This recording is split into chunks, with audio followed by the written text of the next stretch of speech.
Hello and welcome to remedial chemistry. तो आज के इस वीडियो लेक्चर में हम लोग सीखने वाले हैं क्वांटम नंबर्स।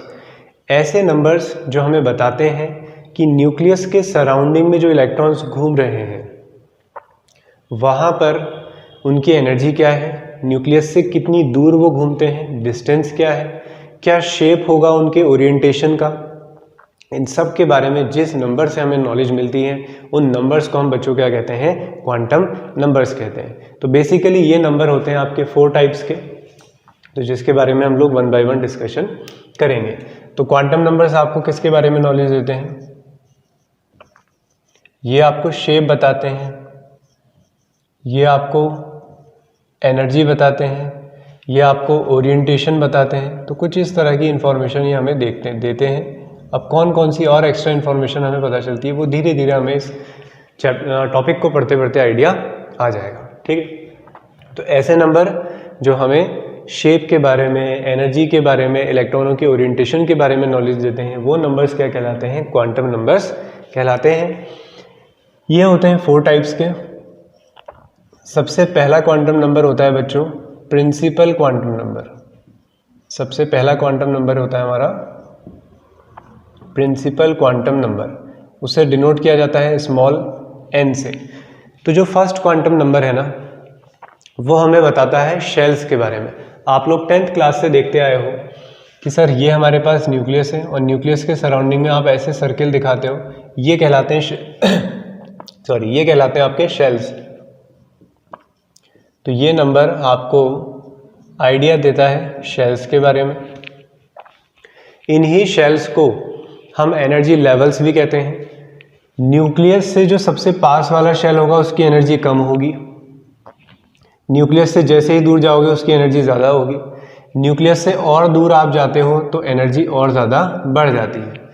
तो पहला शेल, दूसरा शेल, तीसरा शेल, सबकी एनर्जी अलग अलग है, तो इनको एनर्जी लेवल्स भी कहा जाता है। तो क्या नाम है इसका? और एनर्जी लेवल। तो ये क्वांटम नंबर हमें शेल्स के बारे में बता रहा है या हम बोल सकते हैं एनर्जी लेवल्स के बारे में बता रहा है, जहाँ पर n की वैल्यू एक इंटीग्रल वैल्यू होती है 1, 2, 3, 4 एंड सो ऑन एक्सेप्ट 0। तो ये इंटीग्रल वैल्यू है जिसमें 0 नहीं लेना है आपको, क्योंकि कोई ना कोई शेल तो होगा ही, 0 शेल नहीं हो सकता। तो 1, 2, 3, 4 या जिसको आप रिप्रेजेंट करते हो K, L, M, N, O, P इस तरह से चलता रहेगा। तो n की वैल्यू 1, 2, 3, 4। तो ये हो गया आपका फर्स्ट वाला shell, n equal to 1, this is your n equal to 2 n equal to 3। Energy का ऑर्डर मैंने बता दिया है। तो सबसे पहला वाला शेल सबसे कम एनर्जी का होगा, जैसे जैसे आगे आप बढ़ते जाओगे एनर्जी भी क्या होती रहेगी? इंक्रीज होती रहती है। जो न्यूक्लियस के पास होगा वो सबसे ज़्यादा स्टेबल होगा, जो स्टेबल होते हैं उनकी एनर्जी कम होती है। तो ये कहानी है हमारी प्रिंसिपल क्वांटम नंबर की। तो प्रिंसिपल क्वांटम नंबर बच्चों हमें क्या बताता है? सर ये हमें शेल्स के बारे में बताता है, सर ये हमें एनर्जी लेवल्स के बारे में बताता है, जिसे हम 1, 2, 3, 4 एक इंटीग्रल वैल्यू मानते हैं एक्सेप्ट 0, या हम इसे K, L, M, N, O, P, Q, R इस तरह से रिप्रेजेंट कर सकते हैं। एनर्जी का ऑर्डर मैंने बता दिया। जैसे जैसे न्यूक्लियस से आप दूर जाते हो एनर्जी क्या होती है? इंक्रीज होती है। अब बात यह आती है कि न्यूक्लियस के जो इलेक्ट्रॉन्स हैं आपके न्यूक्लियस के सराउंडिंग में, उनके लिए अगर हमें एनर्जी निकालनी हो तो उसके लिए एक फॉर्मूला होता है बच्चों हमारे पास, En is equal to minus 2 pi square m e की power 4 n square h square, minus 2 pi square m e की power 4 n square h square. यहाँ पे m मास है, पाई पाई होता है, e यहाँ पर इलेक्ट्रॉन पे चार्ज है, n आपका ये जो एनर्जी आप निकाल रहे हो ये कौन से शेल के लिए निकाल रहे हो बेटा? ये आप निकाल रहे हो nth शेल के लिए। फर्स्ट शेल के लिए निकालोगे तो 1 रख दोगे, सेकंड शेल के लिए एनर्जी निकालोगे तो 2 रख दोगे, 3 के लिए निकालोगे तो 3 रख दोगे। h होता है प्लांक कांस्टेंट। तो ये एक एनर्जी का फॉर्मूला होता है। ये फॉर्मूला ज़्यादा अप्रोप्रिएट माना जाता है हाइड्रोजन और हाइड्रोजन लाइक एटम्स के लिए। मल्टी इलेक्ट्रॉन्स के लिए यहाँ पर एक्यूरेसी थोड़ी सी कम हो जाती है, एवरेज वैल्यू हमें देखने को मिलती है। तो फिलहाल आप लोगों ने फॉर्मूला याद रख लेना है। कई बार नीट और जेईई में डायरेक्ट इससे सवाल आ जाता है, आप लोगों को 4 ऑप्शन दिए होते हैं, आपको सिर्फ फार्मूला पहचानना होता है, तो इसलिए फार्मूला याद कर लीजिएगा। तो क्लियर है पहला क्वांटम नंबर। अब इसमें इलेक्ट्रॉन्स भरने का क्या तरीका है? तो maximum number of electron in any shell, maximum number of electron in any shell, कि इसका मतलब सर हम पहले वाले शेल में कम से कम कितने इलेक्ट्रॉन रख सकते हैं, हम दूसरे शेल में कितने इलेक्ट्रॉन रख सकते हैं, हम थर्ड शेल में कितने इलेक्ट्रॉन रख सकते हैं, इस बारे में हमें पता चलता है इस फॉर्मूले से जिसका नाम है 2n स्क्वायर। 2n स्क्वायर, अगर आप n इक्वल टू रखते हो 1 यानी कि फर्स्ट शेल की बात करते हो तो इलेक्ट्रॉन्स कितने मिलते हैं आपको 2, n इक्वल टू 2 की बात करते हो तो इलेक्ट्रॉन्स मिलते हैं 2 2 ज़ा 4 और ये 8। अगर आप n इक्वल टू 3 रखते हो तो ये मिल जाते हैं आपको 18, n इक्वल टू 4 रखते हो तो आपको मिलते हैं 32। तो 2 8 18 32, तो ये फॉर्मूला है। अब आप कहोगे सर ये फॉर्मूला हमें याद करने की क्या ज़रूरत है, ये तो हमें याद ही है 2 8 18 32। तो ये फॉर्मूला आपको हेल्प करेगा कि अगर मैं कोई बहुत बड़ा शेल आप लोगों से बोलता हूँ कि n इक्वल टू 6 है, तो अब इस बात का आंसर आप डायरेक्टली कर सकते हो इस फॉर्मूले से ईजीली। ठीक है, तो क्लियर हुआ।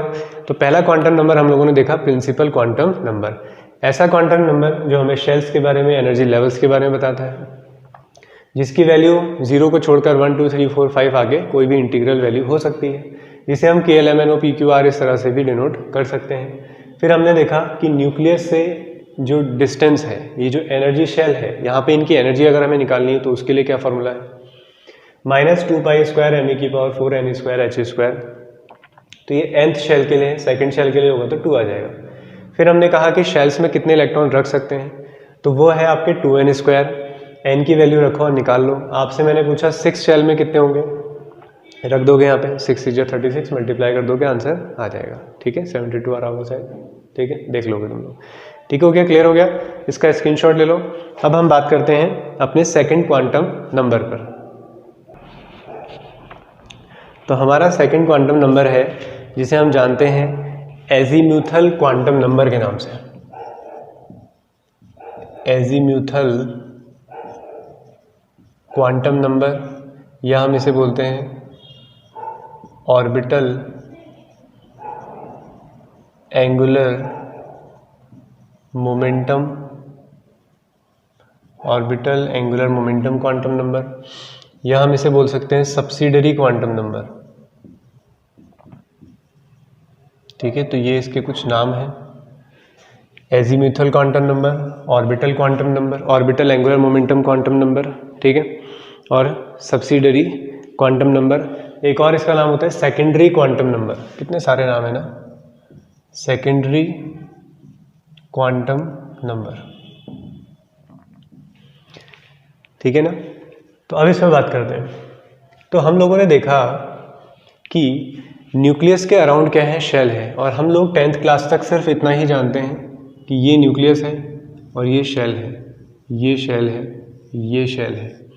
अब अगर मैं तुम लोगों से कहूँ, तुम लोगों ने क्या किया, तुम लोगों ने यहाँ पर एनर्जी को चेक किया, तुमने यहाँ पर एनर्जी को चेक किया। अब तुम जब यहाँ एनर्जी चेक करने लगे और यहाँ एनर्जी चेक करने लगे, तो तुम लोगों ने ये ऑब्जर्वेशन करी कि सर यहाँ पर इलेक्ट्रॉन्स की एनर्जी अलग अलग आ रही है। इस ड्रॉ से तो हमें क्या लग रहा है कि सर ये इलेक्ट्रॉन 1 है और ये इलेक्ट्रॉन 2 है, 1 की एनर्जी भी सेम आनी चाहिए और 2 की एनर्जी भी क्या होनी चाहिए, सेम होनी चाहिए, और बाकी भी कोई डिफरेंस इसमें नहीं आना चाहिए। लेकिन हमने देखा कि कुछ कुछ चेंजेस यहाँ पर देखने को मिल रहे हैं। इसका मतलब ये जो हमें शेल दिखाई दे रहा है, सिर्फ बात इसकी नहीं है, शेल के अंदर भी कुछ है जहाँ पर हम इन इलेक्ट्रॉनों को डिस्टिंग्विश कर सकते हैं। अभी तो कोई डिस्टिंग्विश नहीं कर सकता ना, कोई बोलेगा ये सेकंड वाले में तो बोलेगा सारे इलेक्ट्रॉन सेम ही है, कोई भी चेंजेस नहीं है, कोई भी फर्क नहीं है, लेकिन हम फर्क देख रहे हैं। तो इस बेसिस पे ये वाला क्वांटम नंबर है जिसे हम स्मॉल एल से दिखाते हैं, ये बताता है बच्चों हमें सबशेल्स के बारे में। ये किसके बारे में बताता है, सबशेल्स के बारे में। तो ये बिल्कुल ऐसा ही है कि मान लो कि कोई घर है, यानी कि कोई बिल्डिंग है, तुमने बाहर से देखी, ये फर्स्ट बिल्डिंग है। अब आप सेकंड बिल्डिंग में गए, सेकंड बिल्डिंग में जब आपने गए तो आपने पहले बाहर से बात करी कि हमने कहा ये फर्स्ट बिल्डिंग है, ये सेकंड बिल्डिंग है। अब सेकंड बिल्डिंग में अलग अलग फ्लोर है, ठीक है। तो ये जो सेकंड बिल्डिंग दिखाई दे रही है ना बच्चों, गोल गोल, आपने दूर से देखा तो आपको तो बस बिल्डिंग दिखाई दी। अब आपने कहा बिल्डिंग के अंदर गए तो 2 अलग अलग फ्लोर वहाँ पर है। तो यही पॉसिबिलिटी है कि शेल के अंदर भी क्या है, सब शेल्स है। तो शेल के अंदर हम बात कर रहे हैं अब किसकी, सब शेल की। तो ये हमें बताता है। अब इसकी वैल्यू कैसे कैलकुलेट होती है, ये होती है बच्चों 0 से लेकर n-1 तक की वैल्यूज। फॉर एग्जांपल अगर हमारे पास n=3 है, यानी कि कौन से शेल की बात कर रहा हूँ मैं, थर्ड वाले शेल की, तीसरी बिल्डिंग की बात कर रहा हूँ मैं, थर्ड शेल की बात कर रहे हैं हम, ठीक है। तो मैं पूछता हूँ कि तुम लोगों से थर्ड शेल में कितने फ्लोर हैं, तो तुम लोग कहोगे सर L=0 से लेकर n-1 यानी कि 3-1, तो 0 से लेकर 2, तो 0 से लेकर 2 में 0 आएगा, 1 आएगा और 2 आएगा। तो आपने कहा सर ये जो थर्ड वाली बिल्डिंग है ना सर, वहाँ पे 3 फ्लोर हैं, 0 1 2 3, 0 1 2 3 वैल्यूज आ गई। तो आपने कहा सर पहले वाले फ्लोर का नाम है S, दूसरे का है P और तीसरे का है D। तो इन सब शेल्स के हमने नाम रख दिए। अब ये SPD कौन से वाले शेल के लिए आए हैं, थर्ड वाली बिल्डिंग के लिए, थर्ड वाले शेल के। तो आपने कहा सर 3S बोलेंगे, इसे 3P बोलेंगे और इसे 3D कहेंगे। आई बात समझ में। एक और एग्जांपल लेते हैं। मैंने आपको दिया n=2, तो मैं आपसे सेकंड बिल्डिंग की बात कर रहा हूँ, यानी कि सेकंड वाले शेल की बात कर रहा हूँ।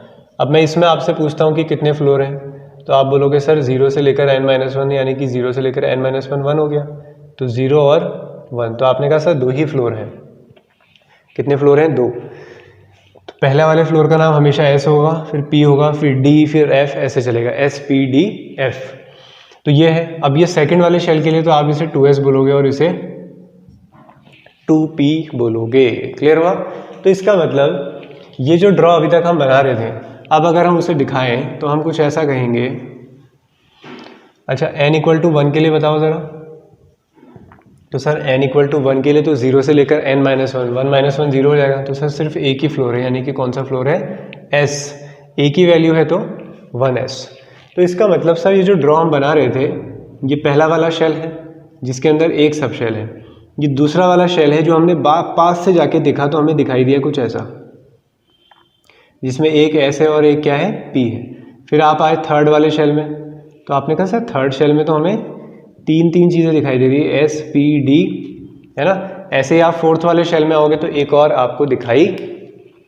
तो आज तक तो हम ये देखते थे, लेकिन जब हमने पास से देखा, जब उसे जूम किया जरा हमने, ठीक है, जब हमने 8x लगाया तब हमें पता चला, ठीक है। तो 2x 4x से तो हमें आइडिया नहीं आ रहा था, तो 4x से पता चला है, मान लो अभी 8x अभी लगाएंगे बाद में, फिर और भी कुछ पता चलेगा। तो पहले हमने देखा कि पहला वाला शेल है, वहाँ पे एक ही सब शेल है, सेम शेल और सब शेल सेम ही है फिर एक तरह से। फिर दूसरे वाले में शेल, दूसरा वाला सेकंड वाला जो शेल है उसके अंदर एक S सब शेल है और एक P सब शेल है। थर्ड वाले में S भी है, P भी है और D भी है, तीन सब शेल है। आगे जाएंगे तो ऐसे शेल्स क्या होते रहेंगे, शेल्स के अंदर सब शेल इंक्रीज होते रहेंगे। क्लियर हुआ। तो ये चीज़ें हैं हमारे पास। वैल्यू निकालना सीख ली तुमने 0 से लेकर n-1 तक, तो ये फॉर्मूला है इसकी वैल्यूज निकालने का। और इससे हम क्या क्या कैलकुलेट कर सकते हैं। पहली बात हम लोगों ने कही कि सर ये क्वांटम नंबर हमें बताता है सब शेल्स के बारे में। दूसरी चीज़ ये है कि ये क्वांटम नंबर बताता है हमें orbital angular momentum. Orbital angular momentum, orbital angular momentum का फॉर्मूला होता है बच्चों √L+1 h/2π। अभी जो इलेक्ट्रॉन्स घूम रहे हैं किस एंगल के साथ वो चेंजेस उनमें आ रहे हैं, ठीक है, क्योंकि इन सब के स्ट्रक्चर अलग अलग होते हैं। इन सब के स्ट्रक्चर मैंने पढ़ाए हुए हैं कि S दिखने में कैसा होता है, P दिखने में कैसा होता है, D दिखने में कैसा होता है, तो अलग अलग है। तो उन्हीं के मोमेंटम की बात हम कर रहे हैं। तो ये फॉर्मूला है आपके पास, तो चलिए ट्राई करते हैं। Example L=0। तो L=0 किसके लिए होता है बच्चों, S के लिए होता है। ये वैल्यू अपने दिमाग में रख लेना अच्छे से, ठीक है। तो तुम्हारे पास L की वैल्यू आ रही है जब 0 1 2 3, तो ये है S P D और F, समझ गए। तो L=0 है तो रखो कितना आ रहा है यहाँ पर, तो 0 आएगा सर, क्या दिक्कत है। L=1 रखो, 1 मतलब P सब शेल के लिए ज़रा कैलकुलेट करो, तो P के लिए निकालोगे तो 1 और 1 + 1 h/2π। तो कितना आ गया √2, तो ये आ गया आपके पास √2h/2π। अब आपका सवाल होगा सर क्या इसे और सॉल्व करने की ज़रूरत है? तो देखो जेई में नीट में ज़्यादातर क्वेश्चन तुम्हें इसी फॉर्म में मिल जाता है, रूट के फॉर्म में मिल जाता है, क्योंकि वो उतनी ज़्यादा मैथमेटिक्स कराने में तुम लोगों से इंटरेस्टेड नहीं है, वो तुमसे केमिस्ट्री जानना चाहते हैं, ठीक है। तो √2h/2π, h/2π को शॉर्ट लिखने का तरीका होता है h क्रॉस। h बनाओगे, देखो अच्छे से h बनाओगे, उसको हल्का सा कट करना है, तो h/2π को सिंपली ऐसे रिप्रेजेंट किया जा सकता है। तो इससे ज़्यादा आपको ये ऑप्शन मिला करेगा, क्योंकि देखो प्रिंट लिखने में भी आसानी रहेगी उन्हें, है ना। तो √2h क्रॉस। ऐसे ही आप और वैल्यूज़ भी निकाल सकते हो, आप रख लो यहाँ पर n = 2, तो कितना आ जाएगा 2 + 1 h क्रॉस, तो ये 3 × 2 = 6, तो √6 वैल्यू हमें यहाँ पर मिल गई है। तो क्लियर है? तो ये हमें बताता है सबशेल्स के बारे में, ऑर्बिटल एंगुलर मोमेंटम के बारे में। अब एक चीज़ और रह गई जिसके बारे में हमें जानना चाहिए, वो है maximum number of electron in any subshell. किसी भी सबशेल में कितने इलेक्ट्रॉन्स हम फिल कर सकते हैं, उसके बारे में नॉलेज हमें किससे मिलती है? तो उसके लिए बेटा फॉर्मूला है, तो यहाँ पे मैं लिख देता हूँ maximum number of electrons in any subshell. इससे पहले शेल में बात करी थी, अब हम सबशेल में बात कर रहे हैं। तो इसके लिए फॉर्मूला होता है 2l + 1, 2l + 1। इसका मतलब मैं अगर आपसे पूछूं, आप ये तो जान गए हो सर पहले वाले शेल में हम 2 इलेक्ट्रॉन भर सकते हैं, सर हम दूसरे वाले शेल में 8 इलेक्ट्रॉन भर सकते हैं, है ना। अब मैं ये नहीं पूछ रहा हूँ, मैं पूछ रहा हूँ बच्चों एस, तुमने बोला ना 8 भर सकते हैं। अब ये तो एस और पी दो अलग अलग लाइन्स हैं, तो तुम एस में कितने भर सकते हो, तुम पी में कितने भर सकते हो? ऐसे तुमने बोला सर यहाँ पर हम 18 इलेक्ट्रॉन भर सकते हैं। मैंने कहा मुझे ये बताओ कि एस में कितने भरोगे, पी में कितने भरोगे, डी में कितने भरोगे? तो समझ में नहीं आ रहा तुम लोगों को, एक बार सवाल 3 बार पूछ लिया मैंने। तो मैं ये नहीं जानना चाहता हूँ, मैं जानना चाहता हूँ कि एस में कितने भर सकते हो, पी में। तो उसका आंसर मिलता है हमें कहाँ से? 2l + 1 से। तो चलिए आंसर करते हैं इस बात का। तो l = 0, तुम लोग जानते हो l = 0 मतलब हम बात कर रहे हैं किसकी? एस सबशेल की, ठीक है। तो कैलकुलेट करो जरा एस सबशेल में कितना आ रहा है वैल्यू। तब तक हम पानी भी लेते हैं, बताओ जरा बताओ।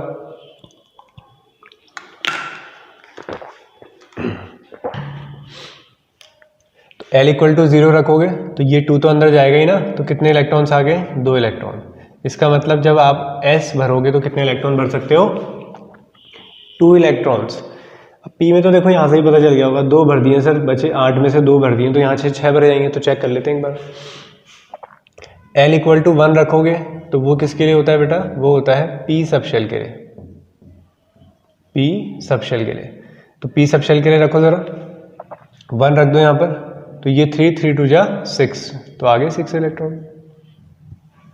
ये पी के लिए आगे। l = 2 रख लो, किसके लिए होता है l = 2? डी सबशेल के लिए। तो कितना आ जाएगा? 2 × 2 = 4 + 1 5, 5 × 2 = 10 इलेक्ट्रॉन्स। तो डी के लिए आ गए आपके 10 इलेक्ट्रॉन। क्लियर है? अब देख लो आप ऐड करके, आ रहा है 8, फिर यहाँ एस में 2, पी में 6, डी में 10, आ गया 18। तो ये है कहानी। क्लियर हो रहा है नहीं हो रहा है बताओ? तो सारी चीज़ें हमने समझा दी है तुम्हें किसके रिगार्डिंग? एजीमुथल क्वांटम नंबर के लिए, जिसकी वैल्यू 0 से n- तक वेरी करती है, जहाँ से आप ऑर्बिटल एंगुलर मोमेंटम भी कैलकुलेट कर सकते हो, जहाँ पर h/2π को आप h क्रॉस लिख सकते हो। उसके बाद maximum number of electron in any subshell कैसे कैलकुलेट करते हैं? 2l + 1 से। तो s में 2, p में 6, d में 10, f में करोगे तो 14 इलेक्ट्रॉन आप फिल कर सकते हो। चलो फटाफट से इसका स्क्रीनशॉट ले लो।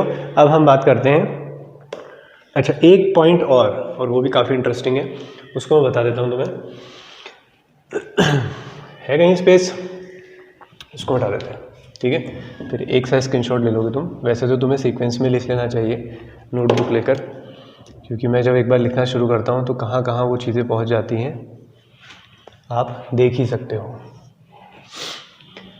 अब ये हमें एनर्जीज के डिफरेंस के बारे में बताता है। मैंने अभी तुम लोगों को बोला था ना कि न्यूक्लियस के सराउंडिंग में, आपने बोला कि सर पहले वाले शेल की एनर्जी ज़्यादा है, सर पहले वाली शेल की एनर्जी सर कम है, दूसरे वाले शेल की सर एनर्जी और बढ़ गई, तीसरे वाले की और बढ़ गई। अब तुम लोगों ने मुझसे सवाल पूछा कि सर इन दोनों में अगर हमें कंपैरिजन करना हो, सर इनमें कंपैरिजन करना हो, अभी तो हमने बना दिया, क्या पता है गलत हो, मतलब ऑर्डर आगे पीछे हो, ठीक है।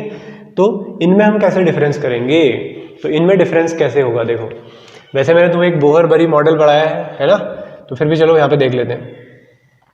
तो मान लो मैं तुम्हें देता हूँ यहाँ पर से कोई वैल्यू, लेट सपोज ये है कंपैरिजन, 3s और 3p में कंपैरिजन करना है, 3s और 3p में। तो आप जानना चाहते हो सर एनर्जी ज़्यादा किसकी है, क्योंकि जिसकी एनर्जी कम होगी इलेक्ट्रॉन पहले उसमें जाएगा।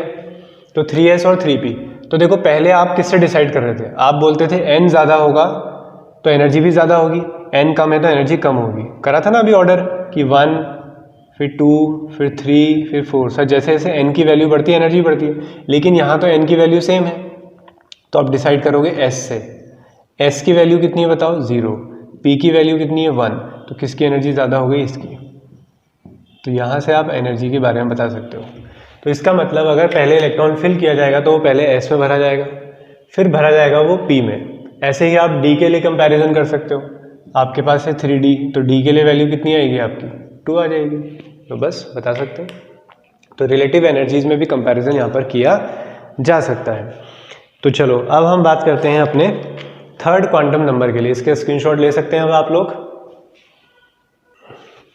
चलिए, तो अब हमारा थर्ड क्वांटम नंबर है मैग्नेटिक क्वांटम नंबर। तो जो हमारे पास स्पेक्ट्रल की लाइंस आती है ना बच्चों, जो स्पेक्ट्रम वगैरह मिलते हैं, तो अब इलेक्ट्रॉन्स तो देखो घूम रहा है, वो कहीं रुका तो है नहीं। अब जब इलेक्ट्रॉन्स रिवॉल्व कर रहा है तो वो कुछ ना कुछ मैग्नेटिक फील्ड जनरेट करता है।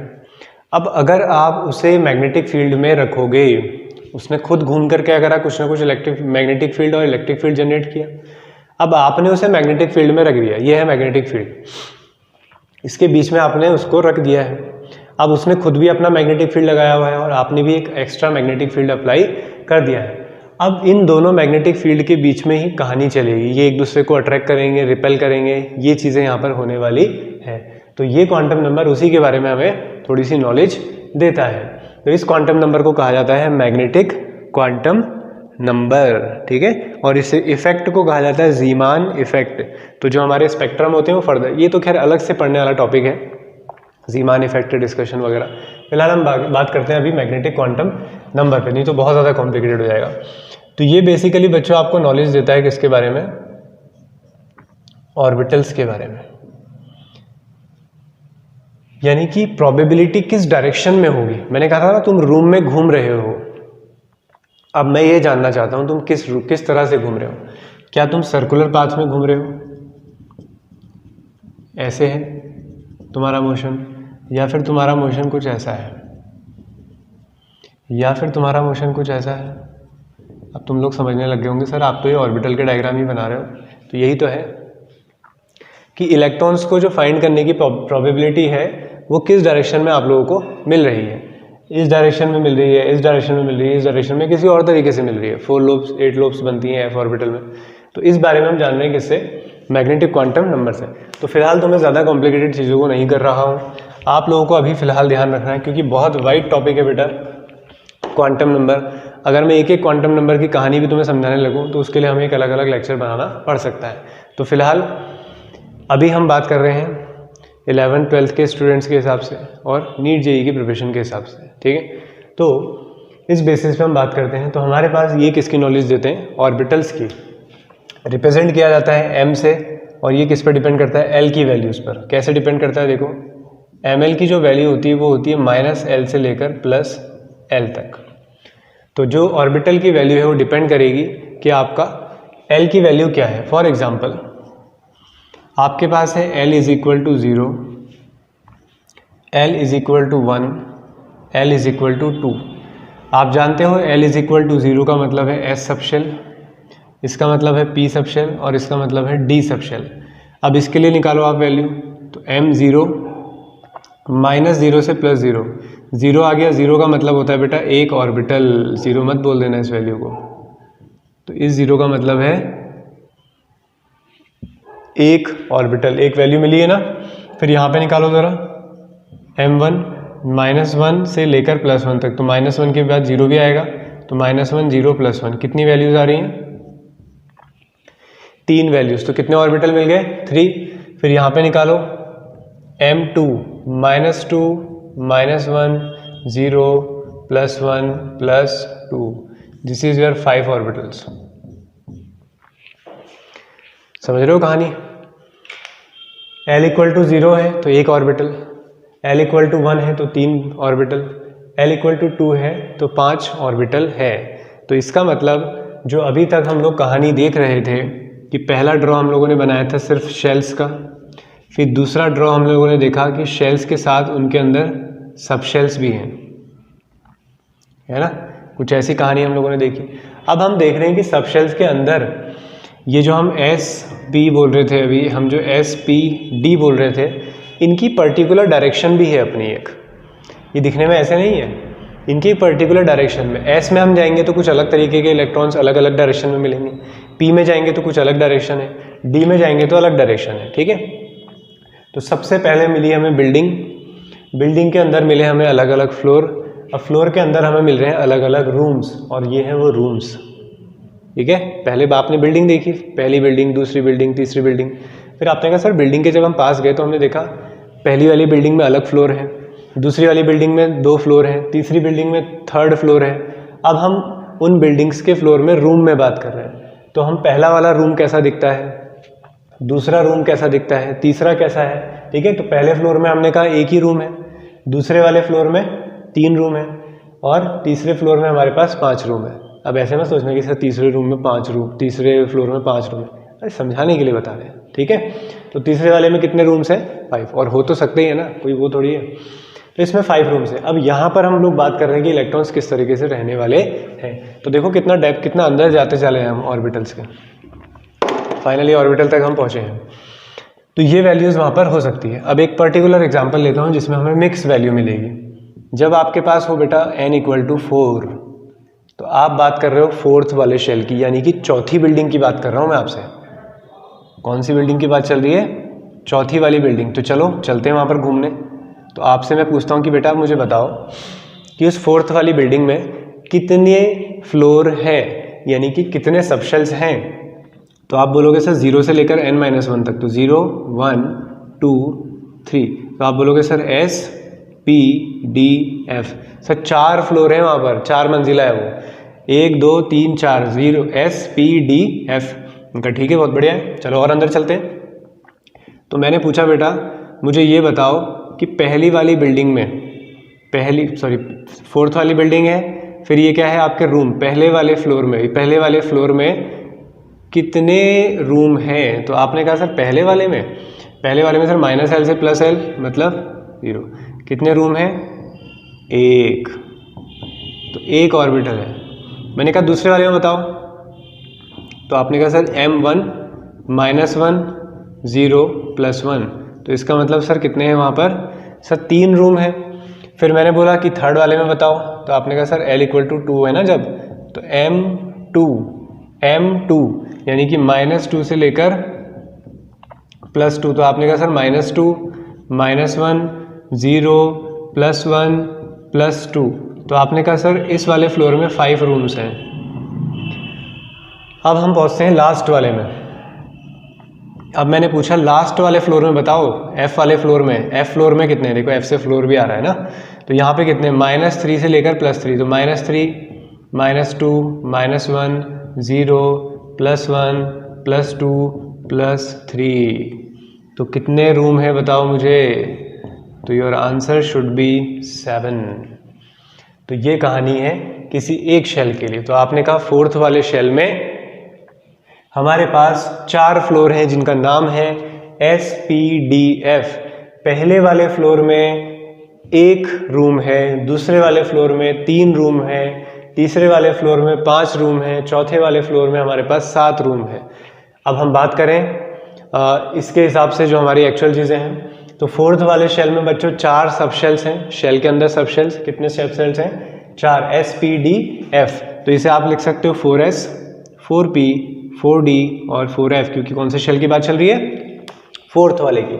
फिर हमने सबके लिए वैल्यू निकालनी है। M की वैल्यू किसके लिए है? L के लिए। L की 4 वैल्यूज हैं, तो 4 m की वैल्यूज़ भी आएंगी। तो m0 -0 से +0 एक ऑर्बिटल, m1 -1 से +1 तो -1 0 +1 तीन वैल्यूज़, फिर m2 -2 से +2 5 वैल्यू, फिर ऐसे ही इसके लिए निकल गया।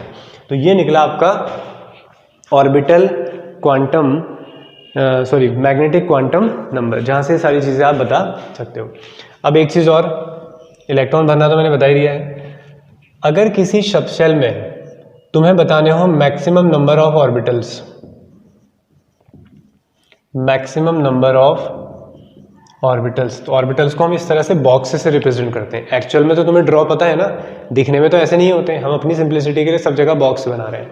तो मैक्सिमम नंबर ऑफ ऑर्बिटल के लिए फॉर्मूला है 2l+1। अभी एक फॉर्मूला पढ़ाया था 2l+1, 2 हटा दो 2l+1, चेक करो ज़रा। मैं पूछता हूँ कि l = 0, इसका मतलब s सबशेल में कितने ऑर्बिटल हैं, तो रखो ज़रा 0, कितना आ रहा है, कितना आ रहा है बताओ ज़रा। अरे बोलो भाई, 1 आ रहा है ना, ये 2 रख दिया 0, तो कितने ऑर्बिटल आ गए, आ रहे हैं 1 ऑर्बिटल। देखो ज़रा एग्जाम्पल में मिल रहा है 1 ऑर्बिटल। ऐसे ही रख लो आप यहाँ पर l = 3 रख लो, चलो s p d और ये f, तो इसके लिए वैल्यू रख लो यहाँ पर l = 3, तो कितना आया 7 आ गया। तो दिख रहे हैं 7 ऑर्बिटल, देखो सबसे लास्ट वाले में 1 2 3 4 5 6 7, तो ये 7 ऑर्बिटल। तो ये फॉर्मूला है। तो ये याद नहीं भी करोगे तो तुम जैसे जैसे इसको पढ़ोगे अच्छे से ये तो खुद निकल जाते हैं, ठीक है।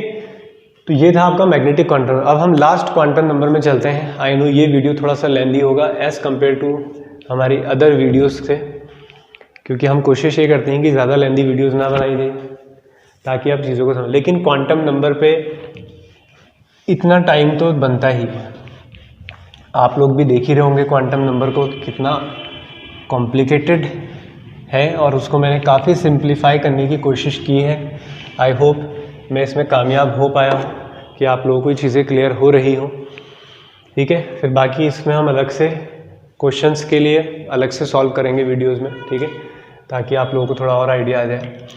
अब हम बात करते हैं लास्ट क्वांटम नंबर की। बस छोटा सा क्वांटम नंबर है, वो है spin quantum number. Spin quantum number जिसे दिखाया जाता है कैपिटल S से। अब हमारे पास जो न्यूक्लियस है, न्यूक्लियस के अराउंड इलेक्ट्रॉन जो घूम रहे हैं वो अपनी एक्सिस पे भी घूमते हैं।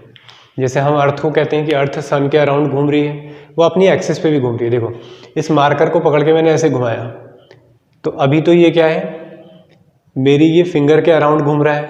अब इस मार्कर को अगर मैं ऐसे घुमाऊं तो आप कहोगे सर आपकी फिंगर के अराउंड तो अभी भी घूम रहा है, लेकिन मार्कर अपनी एक्सिस में भी घूम रहा है। तो मार्कर अपनी एक्सिस में भी घूम रहा है। अब ये दो तरीके से घूम सकता है बच्चों, या तो क्लॉकवाइज या फिर एंटी क्लॉकवाइज।